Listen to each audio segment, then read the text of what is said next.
Good morning વિદ્યાર્થી મિત્રો. આજે આપણે છઠ્ઠા પાઠનું સ્વાધ્યાય જોઈશું.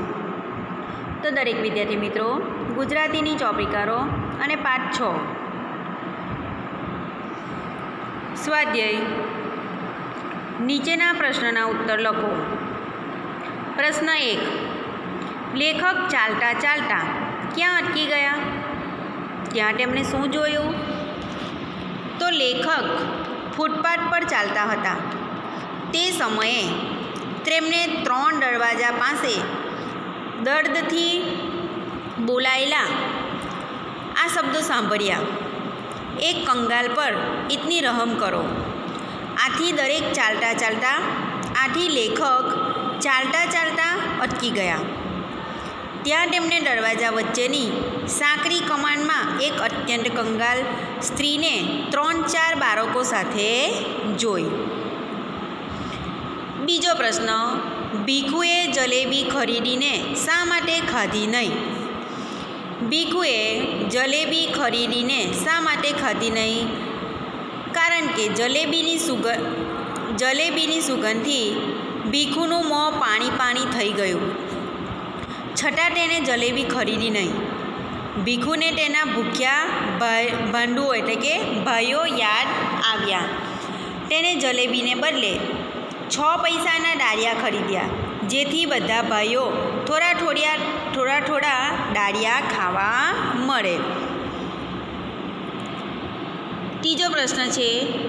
ભીખુ એની મા પાસે શા માટે ખોટું બોલ્યો?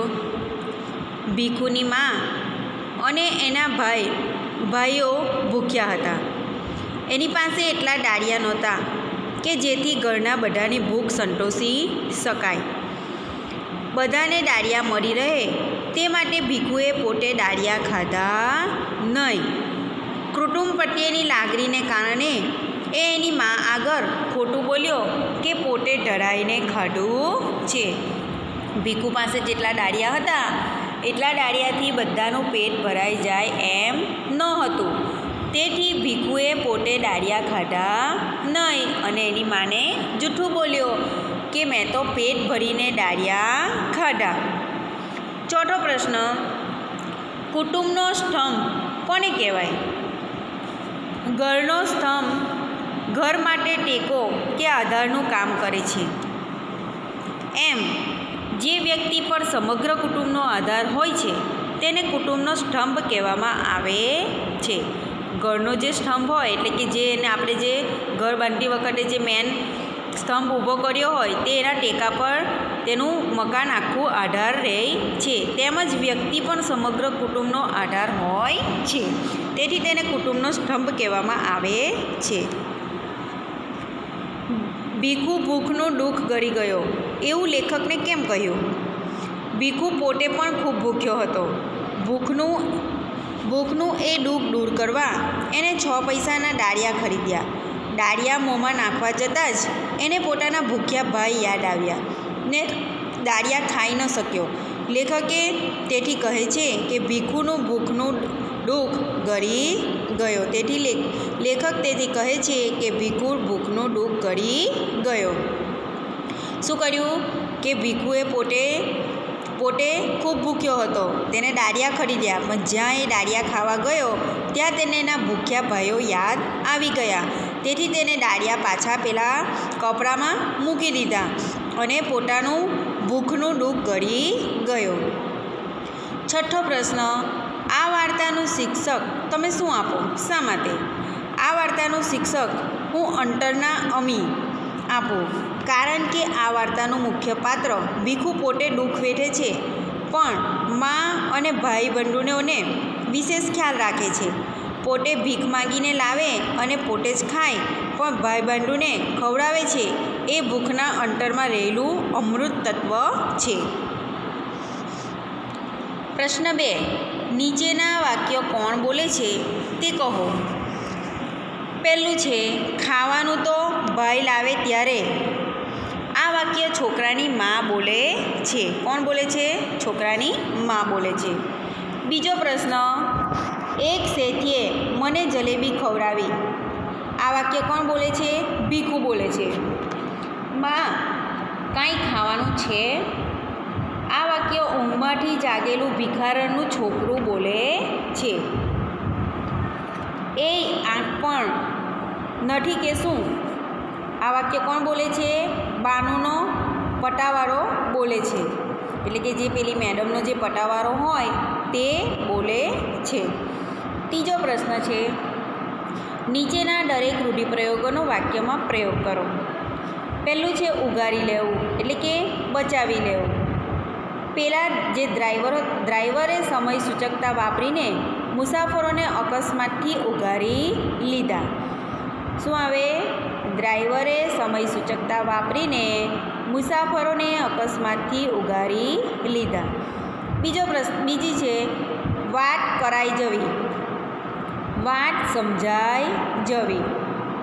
પોતાની વાત કરાઈ ગઈ છે એ જાણીને રઘુ શર્મિંદો થઈ ગયો. પોતાની વાત કરાઈ ગઈ છે એમ જાણીને રઘુ શર્મિંદો થઈ ગયો. રાર ફાટી જવી, ભયથી ચીસ પડી જવી. રસ્તાની વચ્ચે ચાલતી બસની બ્રેક ફેલ થઈ જતાં સૌની રાર ફાટી ગઈ. વંદન કરમાઈ જવું, નિરાશ થઈ જવું. પરીક્ષામાં નાપાસ થતાં ચંપકનું વંદન કરમાઈ ગયું. ચોથો પ્રશ્ન, સૂચવ્યા મુજબ કરો. આ પાઠના વંદન નામનો શબ્દ છે. આ શબ્દમાં અક્ષરોનો ઉપયોગ કરીને બીજો શબ્દ બનાવી શકાય, જેમ કે વટ, વન. આ ઉપરાંત બીજા વધુ શબ્દો બનતા હોય તો બનાવો. તો દાખલા તરીકે આપણે બનાવીએ છીએ દન, ડવ, નંદ, નવ. બરાબર? આ શબ્દનો અર્થ શબ્દકોશમાંથી મેળવો. તો દન એટલે દિવસ, ડવ એટલે દાવાનળ, નંદ એટલે મોટી નદી, નવ એટલે કે સંખ્યા. પછી ઉપર જે પેલા બે આપ્યા છે તે વડ એટલે કૃષ્ણ પક્ષ અને વન એટલે જંગલ. આ શબ્દનો ઉપયોગથી વાક્ય બનાવો. ચાલો હવે આપણે એને વાક્યમાં પરિવર્તન કરીએ. તો પહેલું છે દંડ. મંદિરના મહારાજે છેલ્લા 6 દંડથી અનાજ પાણી છોડ્યા છે. બીજું છે દવ, એટલે કે જંગલમાં ડવ લાગ્યો છે. ત્રીજું છે નંદ. નંદના ઊંડા પાણીમાં હોડીઓ તરે છે. ચોથું છે નવ. શંકર પ્રસાદને 9 ભાઈ બહેન છે. પાંચમું છે વડ. મારા ભાઈનો જન્મ શ્રાવણ વડ ત્રીજનો છે. છઠ્ઠું છે વન. પહેલાંના જેવા ગાઢ વન હવે રહ્યા નથી. શબ્દ સંતરંજ. આપેલા કોષ્ટકને આડા, ઊભા અને ત્રાંસા ખાનામાંથી 9 તેજસ્વી અને પ્રેરક બાળકોના નામ શોધો. દરેકનો 3-4 વાક્યમાં પરિચય આપો. ચાલો અહીંયા ગાડી આપણે તેજસ્વી બાળકોના નામ અહીંયાથી શોધવાના છે. તો આપણે શોધીએ. તો સૌથી પહેલું અહીંયા ગાડી ધ્રુવ તો તમને આપેલું જ છે, અજ છે, કુશ છે, પછી આરોણી છે, લવ છે, અહીંયા ઉપમન્યુ, નરેન્દ્ર, અભિમન્યુ. બરાબર? પછી આ છે નચિકેતા.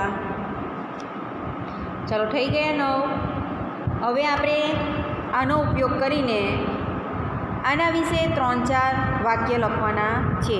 મેડમ એક વિશે બોલે છે, બાકીના જે છે તે તમારે જાતે લખવાના રહેશે.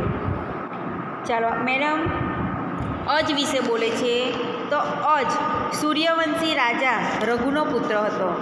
ઇન્દુમતી નામની રાજકન્યાને તે પરણ્યો હતો. આકાશમાર્ગે જતાં નારદની વીણા પરથી પુષ્પહાર ઇન્દુમતી ઉપર પડતા તેનું અવસાન થયું હતું. ત્યારે જ અજ રાજાએ વિલાપ કર્યો હતો. બીજું છે અભિમન્યુ. તે અર્જુનનો પુત્ર હતો. માતા સુભદ્રાની કુખે જન્મ્યો હતો. કૃષ્ણનો તે ભાણેજ હતો. મહાભારતના યુદ્ધમાં તે દિવસ સુધી તે બરાબર જ ઝૂમ્યો હતો. કૌરવોએ ગોઠવેલા ચક્રવ્યૂહમાં તે ફસાઈ ગયો અને કૌરવોએ એનો અન્યાયથી વધ કર્યો. હવે બાકીના જે બીજા છે તે તમારે જાતે લખવાના રહેશે.